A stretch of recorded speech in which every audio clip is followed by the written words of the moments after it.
Shalom, shalom. How are you, Jason? Gidon, I'm off mute and I'm doing great. Baruch Hashem, how are you? Baruch Hashem. Okay, it's been a while, Mm-hmm. and it's not boring out there. That's as my who was it? My wife likes to say that Chinese. Shalom, shalom. How are you, Jason? That Chinese.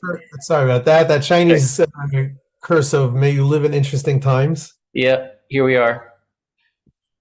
How are you doing? Good. I was, feeling like everybody else, kind of here in Chutz Arts of shock and numbness and seeing all the institutions fall apart when they were required to have moral clarity. Not all of them, but a lot. And I think the masks are off. I wish it didn't take something like this. I wish it did take something like this for clarifying moments. I don't know why. But these are the clarifying moments, and I'm very proud of the Jewish people for responding the way we're responding. Well, pardon me for being a little bit cynical, but I'm not. I have a feeling that pretty soon, I think already the fog is coming back. So I don't Yeah, know how much that clarity is going to be helpful. I just mean that certain institutions, like certain universities, did say the right thing and others did not, and I think we know where everyone stands. And yeah, I think they'll try to bring the fog back. Yes, I agree, but we didn't really know what world we were in From terms what of. I can from what I can see, the United States. I'm not to mention the rest of the world, but even the United States, at least that which we are able to see. If something happens in some little town that I never heard of, in some state that I barely even heard of, then I don't know what's going on. But what we know is what we see that happens in the mainstream media and especially nowadays, in the social media. So, and that feeds on itself. And there's also people who have figured out a way to feed on them also. So it seems to me that things are only going to get a lot worse before they get better, if they get better. I think that could possibly be true. I'm very concerned, and I hope President Biden doesn't go wobbly. I think he's come out strong and is holding the line. I think even someone like Bernie Sanders has said you can't have a ceasefire. Okay, Are you so serious? oh yeah, he said you have to get rid of Hamas. So you're really finding that the super extreme left of the Democratic Party is out of step. I hope they stay out of step. I know they've got the youth behind them, but I mean the youth have been raised on apps, and they haven't been challenged to have moral thinking, so they just become followers. There's a great movie that everyone should watch called The Wave. It was a movie about a teacher in a school. Perfect. Oh yeah, you know this? Okay. And this is it. Perfect. Everyone's living out the wave where the teacher tries to show that group identity and having an enemy brings people into Hitler Youth. I mean, that was the whole point of the movie. And all the kids are just shocked that they found and followed this thing so quickly, and it's exactly what we're seeing. Now, what remind me you're where are you in Memphis? I'm in Memphis. So, what are you seeing in Memphis, both from the encouraging as far as the Jewish community and perhaps even the non-Jewish but supportive of the Jewish community, and also the bad stuff, if you've seen anything? Yeah, so I mean, my direct experience is the chairman of the Memphis Friends of Israel. So we organized a dinner, and we had 120 Jews and Christians coming together to support Israel. Incredible outpouring of support. We then did Wow. a rally the following Sunday with maybe 200 or 300 people on the street, with lots of people honking their horns, maybe a couple pro-Palestinian people shouting something from the cars, maybe four people, and maybe someone came up to talk to us, but a very tiny minority. In Memphis, Tennessee, you have very devout Christian people. Look, I also hope to meet devout Muslim people who support us. I'm not seeing it, but I keep the door open to that. I've been very disappointed by the silence of 1 billion people and their imams to just come out and say that was Wow. un-Islamic.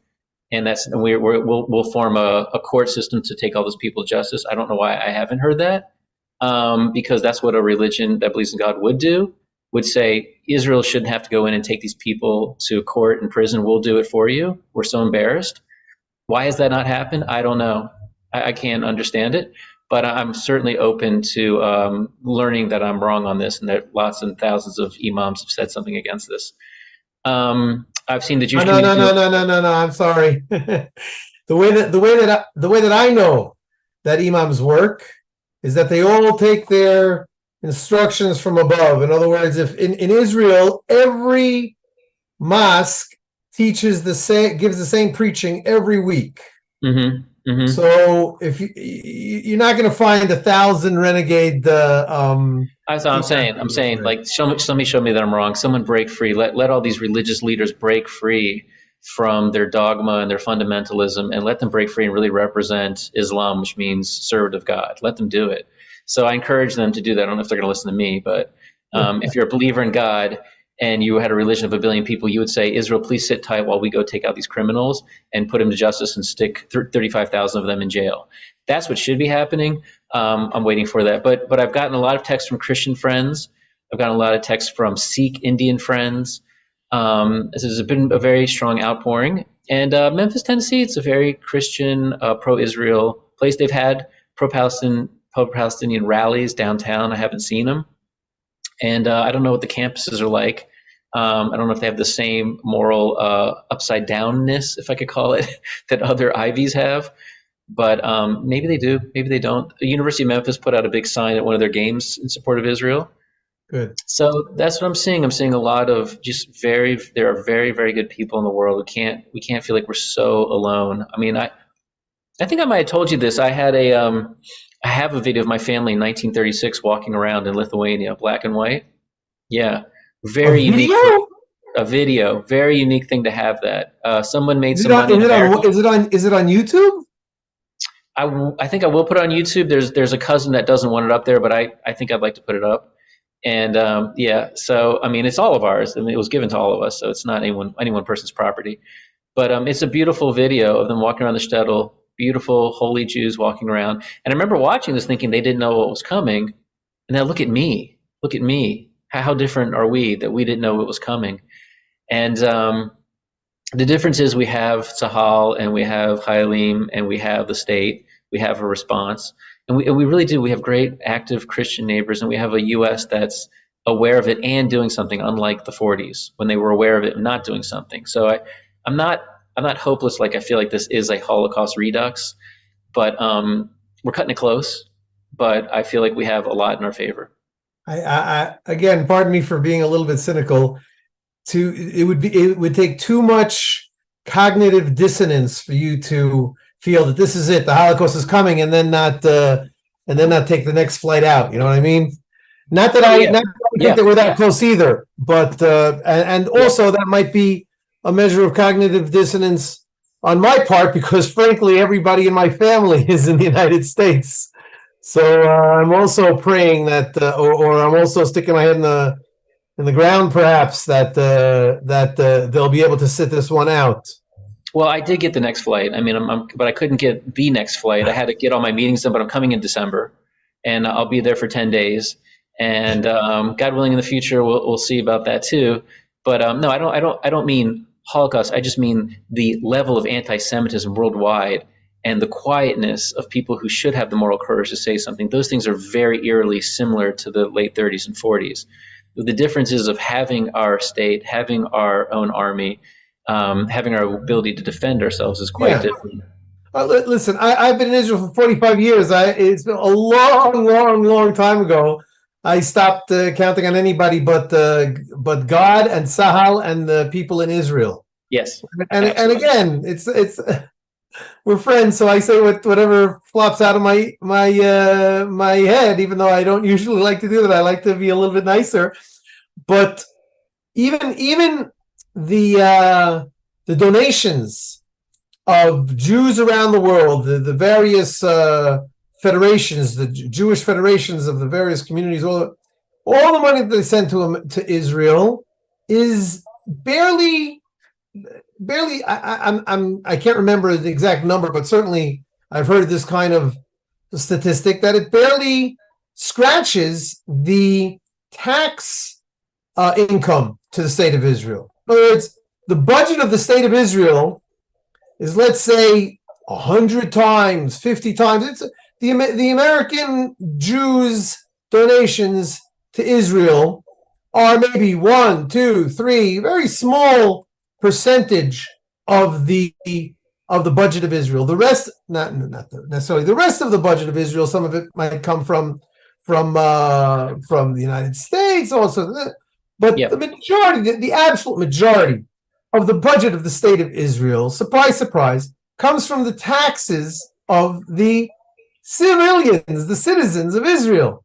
I Yes. pay 18% tax on everything that I buy, pay another, I don't know, 20, 30% tax on everything. So if somebody pays 10%, they give a tithe of their income to Israel, then Yes. wow, what a tzaddik.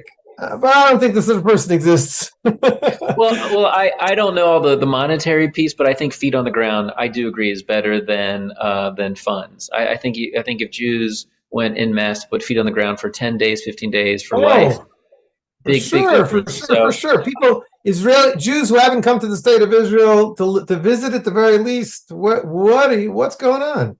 yeah, so I was feeling very numb for the past 20 days until I bought my tickets, and then I thought, okay, my soul's coming back to me. I'm going to be there, and it's just a strange thing. We're a very technologically advanced society, but morally we're very backwards. I hear all these people, all these intellectuals who spend their life thinking, saying, yes, if these people attacked you and they're terrorists and they're sitting out in the middle of the desert, you could go and take them all out. Oh, okay. Well, they also went in the middle of the desert and they put civilians all around themselves. No, that you can't do. Then you have to let them go and call a ceasefire and negotiate with them. I was like, but they violated two Geneva Conventions. If they only violate one, you said Israel can go get them. If they violate two, then it's off the table. How are these people intellectuals? How does that make any sense? They just incentivize every terrorist now to go blow something up and take hostages. They're Right. incentivizing breaking the Geneva Convention. It makes no sense at all. And if just 100,000 people, 500,000 people would march against Hamas, and the Islamic world would say we're going to police our own civilization and our own religion and go put these people in criminal Sharia court, this would be over. Instead of everyone blaming the Jews for the fact that the UN sent billions of dollars to build a terror city under Gaza, and these people are breaking the Geneva Convention. We're so morally backwards that this is like a debate. Jason, you mentioned the term moral courage before, and you just talked morality again. Yeah. Do you see anybody who's more morally courageous anywhere? Like, what does it take to? What is the definition of moral courage? Seems pretty basic to put the cards on the table, right? I mean, you would say, I condemn Hamas. Terrorism is not justified by any conflict of two different people. And I don't see people able to do it. They keep saying both sides, both sides. No, there's one is a theocracy terror system, one is a democracy. In the democracy, people were having a dance party. In the theocracy, they were planning to kill them, and they went over and killed them. There's no zero justification at all, no way, no how for doing that. There's no I understand both sides on this. It's evil, period. You, maybe you don't understand my question. You just described the position Yeah, that we, all of us, people with human clarity, hold. But I'm trying to yeah, understand the courageous part. In other words, if I run into a fire to save a baby, that's courageous, I think, because it yes, goes against my preference to self salvation, or whatever the term is. yeah. So, who today is morally courageous? If I'm around with people like you, then I can say what you just said. It's not very courageous to say that. If a Muslim person says that, it seems that is already being morally courageous, because behemet, they can be. It seems that they can be beheaded any moment. So that is extremely courageous. But some people get kicks out of doing that kind of stuff on Twitter. Right. My question is, outside of this, because obviously we're only talking about this. Who have we seen in other areas that have been morally courageous? We've seen people that have been towing the party lines. Oh, everybody's talking about Darfur, so I'll also talk about Darfur. So that's not Uh-huh. morally courageous. That's just boring almost. Well, I guess you're asking me degrees. I mean, degrees of what you can do. I think if people in today's world, in this sort of multicultural, politically correct world, take a stand for Israel and put it on their feed and put it on Instagram and march outside Yeah, and wave a flag and keep a kippah on and put a mezuzah out, and they say, look, there is a global jihad announced, and we're not backing down, we're not going to cower, we're not going to be scared, we're going to take public steps to make known our views, whether we get pushback at work or in the public square and somebody screams at us from their car. I think there's a Sure. lot of degrees of moral courage. Right. I'm not a fan of the policies of the Biden administration, and I'm not a Republican or Democrat. But for a group of people that pushed the Iran deal for so long, which was so flawed, and for Biden to come around, and I think he kind of woke up and just said, "Oh my God, what was I doing? Sending $6 billion to Iran," and said, "I've got to just back Israel all the way." So far, I hope he doesn't go wobbly, but his courage as president with his own party, I really do support him in that. So everybody in their own way. And I really hope Biden just continues on and just understands you can't give money to Iran. Like, I don't know why it took this to figure that out. The historians will try and decipher that, but right now I hope he holds the line. Even if Bernie Sanders is holding the line, I think for him that's moral courage, and I've never understood his worldview. But for him to say we're not going to have a ceasefire where his whole world, I mean his whole following wants a ceasefire, and he's a Wow. Jewish socialist, I don't, and says no, evil's evil. I mean, I've been impressed with him to do that. So yeah, I think moral courage for me is for someone who said I don't understand these politicians. I've never been for them. For me to say what they're doing is right if I disagree with them on other things, I think that takes courage too. So I think we have to use the word encourage to say everyone take a little step to get out in public, to put something on your Facebook feed, and for all the allyship that was talked about from 2020 to 2022, everyone demanding allyship, they've been awfully quiet, you know? So, I mean, we just have to tell people it's not about allyship, because that stuff does not show up, but moral courage does. Thank you very much for this. You're using some terms. I guess if I would be in the United States or in Memphis, I would hear these terms more often. But it's very interesting to hear, and we're going to be talking again in about another month. Maybe we'll see what things are doing over there, and if more people have come on board, especially you, who does do interfaith work with Christians and with Sikhs, if you've mentioned, and with Muslims. I'd love to hear if there's more people. I do know that on my own Twitter feed, from time to time, I see Muslims who say, "No, I support Israel," so I always give them a like or whatever. I follow. But to follow one person on Twitter isn't going to turn 100 million, or I don't know, 100 billion. If that's how many people there are. As I'm saying, if they can convince 5 of their friends to convince 5 of their friends, it could be a domino effect. But I really don't understand why people consider themselves teachers of God have been so quiet. I'm really astounded by the silence. And you can say, Palestine, Israel, that's separate, and I want this to be resolved this way. Go ahead. But just say, wait, that's the line. You don't come in and sneak up on kids sleeping in their beds and kill them. That is un-Islamic. We're going to arrest you for that. That's what I'm surprised that it's just not been said. And I think that as the Israel grows and as the Jewish people grow stronger, I think we will be teachers to the world. And I think a lot of people are going to look back on what they said and didn't say in this time, and I think they're going to be really ashamed or really proud of themselves. It's been a very defining moment. Wow. We'll mark this video and mark my words. See what happens. I've written letters to people that are interfaith leaders, and they had said, I'm really horrified by the events of October 7th. I said, no, you're a religious leader. You condemn them. You ask for their surrender. You want the hostages back. You don't just sit in your chair and say, I'm horrified. Everyone can be horrified. You're a leader. You're supposed to lead. Demand they surrender. Demand they get pulled into some type of court. Demand that they set the hostages free. Be a leader. And I'm looking for leadership out there, and I cannot take it when corporations make statements about anti-Semitism and Islamophobia. I am generally scared of radical Islam. Okay, I think we all are. And when they say Islamophobia, it's this whole thing to sort of equal it out. It's the Jews and us. No, anti-Semitism is 3,000% up around the world. Okay. Muslims are not being attacked, and no one's chanting that the country of Iran must be destroyed and everyone pushed into the sea. Okay, it's not equal. Let's not do this fooling ourselves stuff so we can be equal. I mean, this is what I call the Western delusion. Everything's equal. There's two sides. Sometimes there isn't. Okay, it's going to shock some Westerners. Sometimes there isn't. Sometimes there's good. Sometimes there's evil, and that's not the whole Palestinian people. That is Hamas. Okay, and the Palestinian people that help them. Okay, because that did happen, but that's not everybody. But there's good and evil. So I hope the West wakes up from its delusion. I hope people who call themselves leaders actually lead.